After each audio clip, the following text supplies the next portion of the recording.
고요한 아침, 새로운 하루가 당신을 맞이합니다. 세상의 소음이 당신의 귓가에 닿기 전 당신의 마음을 채우는 가장 중요한 대화는 바로 당신 자신과의 대화입니다. 이른 아침, 고요 속에서 스스로에게 건네는 말 한마디가 그날의 용기와 집중력, 나아가 당신의 운명을 결정짓기 때문입니다. 오늘 이 이야기가 당신의 마음에 깊은 울림을 준다면 곁에 있는 소중한 사람에게 이 긍정의 에너지를 나눠주시는 건 어떨까요? 좋아요를 눌러주시는 것만으로도 이 이야기가 더 많은 분들에게 닿을 수 있는 따뜻한 길이 됩니다. 여러분의 하루가 축복으로 가득하기를 기원하며 이제 우리의 이야기를 시작하겠습니다. 매일 아침 눈을 뜰 때 세상은 우리에게 기회만을 건네주지 않습니다. 해안가에 부서지는 파도처럼 수많은 도전과 의심, 그리고 혼란을 던져주죠. 만약 당신이 명확한 의도와 목적 없이 하루를 시작한다면 그 파도는 당신이 첫 발을 떼기도 전에 당신을 쓰러뜨릴 것입니다. 그래서 오늘 당신이 매일 아침 스스로에게 반드시 들려주어야 할 9가지 선언에 대해 이야기하고자 합니다. 이것은 공허한 문구가 아닙니다. 당신 안에 잠든 힘과 회복력, 그리고 자신에 대한 믿음을 깨우는 강력한 선언입니다. 이 말들을 되뇌고, 믿고, 당신의 삶으로 살아내십시오. 첫 번째 선언입니다. 오늘 하루의 주인은 바로 나다. 모든 것은 통제에서 시작됩니다. 아니, 주도권이라는 말이 더 정확하겠네요. 아침에 눈을 뜨면 하루는 무한한 가능성으로 가득하지만 동시에 예측할 수 없는 도전들로 채워져 있습니다. 인생은 당신의 기분이 나아지기를, 자신감이 채워지기를, 혹은 누군가가 등을 떠밀어주기를 기다려주지 않습니다. 그저 쉼없이 앞으로 나아갈 뿐입니다. 하지만 당신이 스스로 내 하루의 주도권은 나에게 있다고 선언하는 순간 당신은 더 이상 인생의 승객이 아니라 운전자가 됩니다. 출근길 교통체증에 갇혔을 때, 폭풍우처럼 마감일이 몰려올 때, 누군가 당신의 능력을 의심할 때, 세상이 당신의 뜻대로 움직여주지 않을 때 어떻게 반응할지 결정하는 것은 바로 당신입니다. 그 결심, 그 내면의 확언이 모든 것을 바꿉니다. 여기 한 젊은 운동선수의 이야기가 있습니다. 그는 뛰어난 재능을 가졌지만 자신감이 매우 부족했습니다. 코치들은 끊임없이 그를 비판했습니다. 집중력이 부족하다. 기술이 엉성하다. 절대 성공하지 못할 거다. 그는 그런 말을 들을 때마다 스스로 움츠러들었고 부정적인 기운에 자신을 내맡겼습니다. 그러던 어느 날 아침 그는 거울 앞에 서서 나지막이 하지만 단호하게 말했습니다. 내 경기력의 주인은 나라. 이것은 허세도 단순한 바람도 아니었습니다. 명확한 선언이었습니다. 그는 매일 아침 그 말을 반복했습니다. 자신의 노력, 태도, 훈련에 대한 의지는 오직 자신만이 통제할 수 있다는 사실을 스스로에게 각인시켰습니다. 비판을 통제할 수는 없었습니다. 코치들의 마음을 바꿀 수도 없었죠. 하지만 자기 자신은 온전히 통제할 수 있었습니다. 시즌이 끝날 무렵 그는 팀의 에이스가 되어 있었습니다. 세상이 변한 것이 아니었습니다. 그가 변한 것입니다. 이것이 바로 주도권의 힘입니다. 그것은 당신의 마음에서 시작됩니다. 하루의 주인이 된다는 것은 완벽해져야 한다는 의미가 아닙니다. 인생이 갑자기 당신에게 평탄한 길이나 쉬운 승리를 안겨준다는 뜻도 아닙니다. 그것은 책임을 의미합니다. 주어진 상황을 바라보며 이 상황에 어떻게 반응할지는 내가 결정한다고 말하는 것입니다. 교통체증, 기분 나쁜 이메일, 혹독한 비판, 예상치 못한 장애물. 그 어떤 것도 당신의 허락 없이는 당신의 하루를 망칠 힘이 없다는 것을 깨닫는 것입니다. 내일 아침 눈을 떴을 때 가장 먼저 스마트폰을 집어들지 마십시오. 뉴스를 확인하거나 다른 사람의 화려한 삶을 엿보며 당신의 삶을 비교하지 마십시오.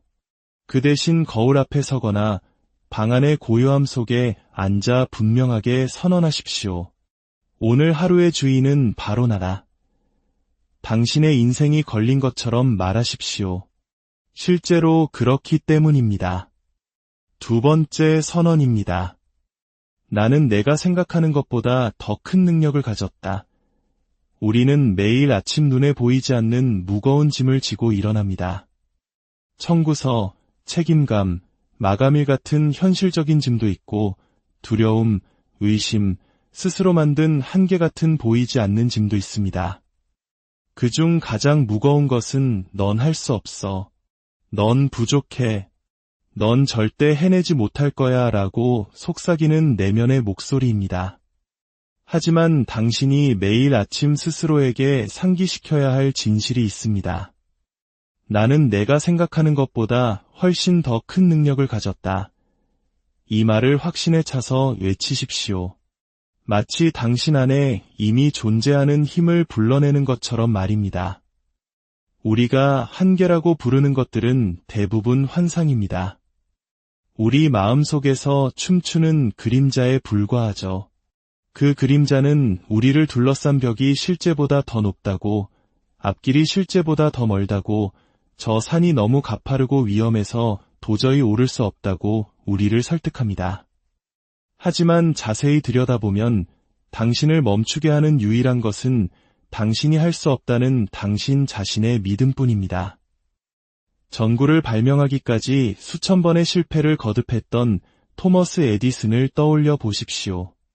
만약 그가 매일 아침 의심에 사로잡혀 나는 충분히 똑똑하지 않아. 이건 불가능할지도 몰라라고 말했다면 우리는 어쩌면 아직도 어둠 속에서 살고 있을지 모릅니다.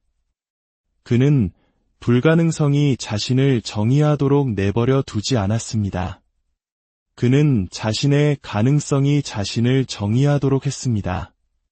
바로 이것이 평범한 사람과 세상을 바꾸는 사람의 차이입니다. 능력이 있다는 것은 두려움이 없다는 뜻이 아닙니다. 절대 실패하지 않는다는 뜻도 아닙니다. 그것은 두려움을 인정하고 의심에 맞서며 그럼에도 불구하고 앞으로 나아가는 것입니다. 미지의 가장자리에 서서 나는 해낼 수 있다. 나는 충분하다. 나는 배울 수 있고 적응할 수 있으며 극복할 수 있다고 말하는 것입니다. 제가 알던 한 젊은 여성이 있었습니다. 그녀는 자신의 경력 초기에 회의에서 발언하는 것을 몹시 두려워했습니다. 그녀에게는 훌륭한 아이디어들이 있었지만 회의 시간만 되면 침묵을 지켰습니다. 그러던 어느 날 아침 그녀는 거울을 보며 다짐했습니다. 나는 내가 생각하는 것보다 더 큰 능력을 가졌어. 그 선언 하나가 그녀의 인생 경로를 바꾸었습니다. 그날 회의에서 그녀는 손을 들고 자신의 아이디어를 이야기했습니다. 아주 작은 아이디어였지만 그 순간이 만들어낸 파장은 엄청났습니다. 자신감, 존중, 새로운 기회들이 그녀를 상상 이상으로 먼 곳까지 데려다 주었습니다. 내일 아침 세상이 소음과 기대, 의심으로 당신을 맞이할 때 거울 속 자신을 바라보며 선언하십시오. 나는 내가 생각하는 것보다 더 큰 능력을 가졌다. 당신 안에 있는 것이 당신 앞에 놓인 어떤 것보다 위대하다는 사실을 기억하십시오. 세 번째 선언입니다. 나는 오늘 목적을 가지고 행동할 것이다. 목적은 당신의 행동에 무게를 더합니다. 목적이 없다면 아무리 뛰어난 재능과 번뜩이는 아이디어, 엄청난 노력을 기울여도 모든 것이 소음 속에 흩어질 수 있습니다. 하지만 목적을 가지고 행동할 때 당신이 내딛는 모든 발걸음은 방향을 갖게 되고 당신이 하는 모든 말은 의미를 지니게 되며 모든 선택은 당신 인생이라는 걸작을 완성하는 붓터치가 됩니다. 얼마나 많은 사람들이 자동 항법 장치에 의존의 삶을 살아가는지 생각해 보십시오. 일어나서 일하러 가고 집에 와서 스마트폰을 보고 잠자리에 듭니다. 그리고 다음날 똑같은 일상을 반복합니다. 문득 멈춰서서 돌아보면 무언가 공허하고 중요한 것이 빠져 있다는 느낌에 좌절합니다. 왜 나는 제자리에 멈춰 있을까? 그 답은 간단합니다. 그들은 움직이고는 있지만 의도를 가지고 움직이지 않기 때문입니다. 목적을 가지고 행동할 때 전화통화, 이메일, 집안일 같은 사소하고 평범한 일들조차 기회가 됩니다. 그것들은 더 큰 무언가를 위한 연습이고 훈련이며 기반이 됩니다. 당신의 관심이 평범한 것에 의미를 부여하기 때문입니다. 네 번째 선언입니다. 과거가 나의 현재를 규정하지 않는다. 우리 모두에게는 지워버리고 싶은 순간들이 있습니다. 후회되는 실수, 쓰라린 실패, 놓쳐버린 기회들. 하지만 분명히 말씀드립니다. 당신의 과거는 영원한 주소지가 아닙니다. 그곳은 당신이 한때 방문했던 장소일 뿐 평생 살아야 할 곳이 아닙니다. 당신의 과거를 지울 수는 없지만 그것이 당신을 어떻게 만들어갈지는 선택할 수 있습니다. 과거라는 셔클에 슬픔으로 묶여 있을 것인지 아니면 그것을 당신 내면의 불을 지피는 연료로 사용할 것인지 말입니다. 당신의 이야기는 아직 끝나지 않았습니다. 펜은 당신 손에 쥐어져 있습니다. 다음 장면을 쓰고 당신이 누구인지에 대한 서사를 다시 쓸 힘이 당신에게 있습니다. 당신의 실패보다 당신은 더 위대하고 당신의 후회보다 당신은 더 크며 한때 당신을 무너뜨렸던 도전보다 당신은 더 강합니다. 다섯 번째 선언입니다. 나는 사랑과 존중, 성공을 누릴 자격이 있다. 우리는 끊임없이 우리의 가치를 시험하는 세상에 살고 있습니다. 소셜미디어는 사람들의 가장 빛나는 순간만을 보여주고 동료들은 나보다 더 빨리 앞서가는 것 같으며 친구들은 모든 것을 다 가진 것처럼 보입니다. 이 모든 소음 속에서 우리는 가장 중요한 진실을 잊기 쉽습니다. 당신의 가치는 다른 누구에게서 오는 것이 아닙니다. 직함이나 월급, 주변 사람들의 인정에서 비롯되는 것도 아닙니다. 당신의 가치는 누군가에게 부여받는 것이 아니라 당신 스스로 주장하고 찾아야 하는 것입니다. 자기 가치는 당신 삶의 기초입니다.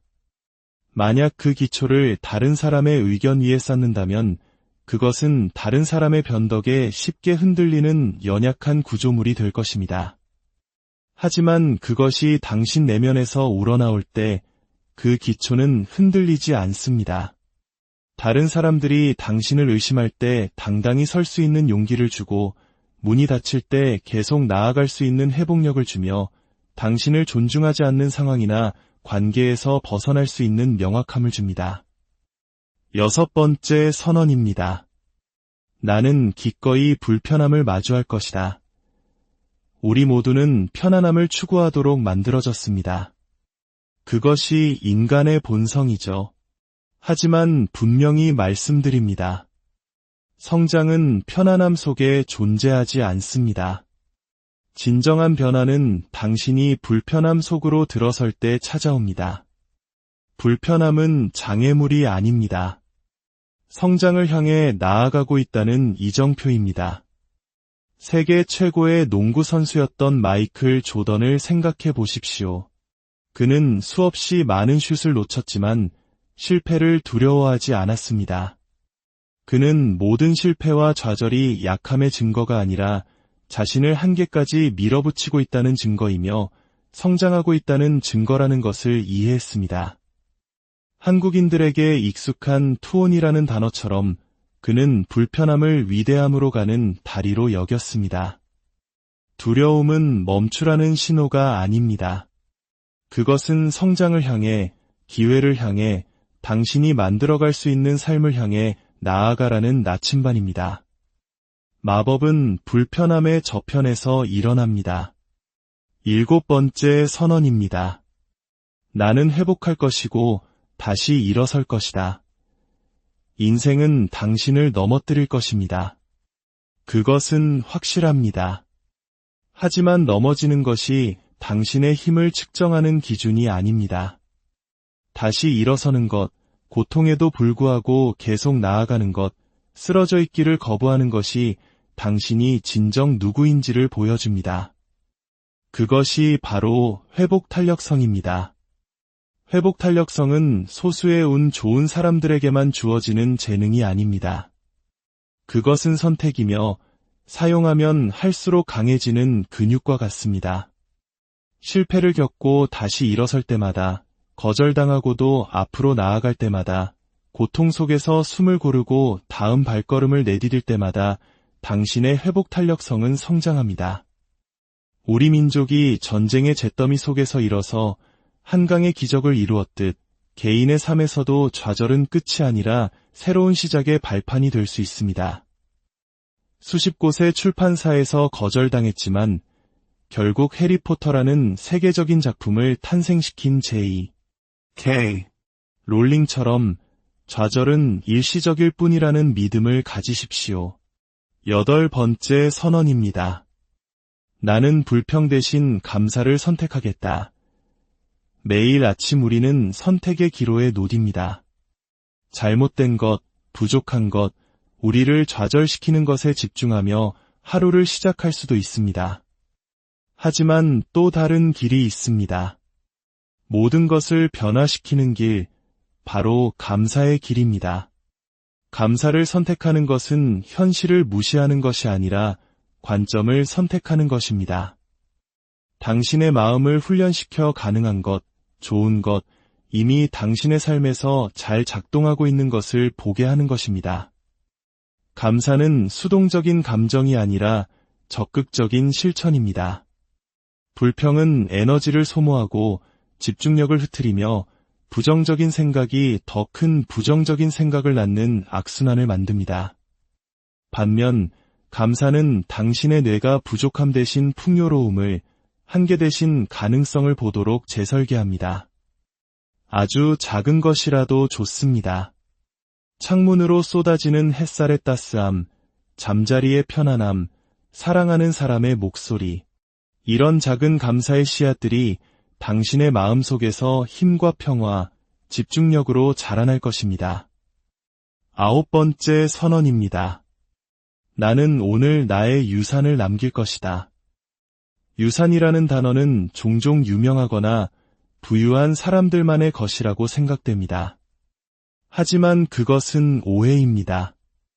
유산은 돈이나 상, 지위로 측정되지 않습니다. 유산은 진실성, 용기, 친절함이 담긴 순간들로 측정됩니다. 당신이 남기는 유산은 당신이 이룬 성취뿐만 아니라 다른 사람들을 위해 남기는 것입니다. 이것을 한국적인 표현으로는 선한 영향력이라고 할 수 있겠지요. 당신이 오늘 하는 모든 선택이 당신이 남길 유산을 만들어가고 있습니다.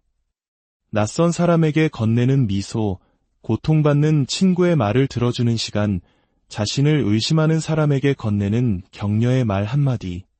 이 순간들이 중요합니다. 이 순간들은 당신이 떠난 후에도 오랫동안 자라나는 씨앗을 심는 것과 같습니다. 당신의 행동 하나하나가 세상의 무게를 지니고 모든 선택이 의미를 갖는다는 것을 이해하십시오. 이 9가지 선언은 단순한 긍정의 말이 아닙니다. 당신의 갑옷이자 무기입니다. 그저 존재하는 하루와 목적과 힘, 용기를 가지고 살아가는 하루의 차이를 만듭니다. 큰 소리로 확신을 가지고 이 말들을 외치십시오. 그리고 당신의 삶이 어떻게 변하는지 지켜보십시오. 당신은 당신 이야기의 작가이며 펜은 당신의 손에 있습니다. 이제 담대하게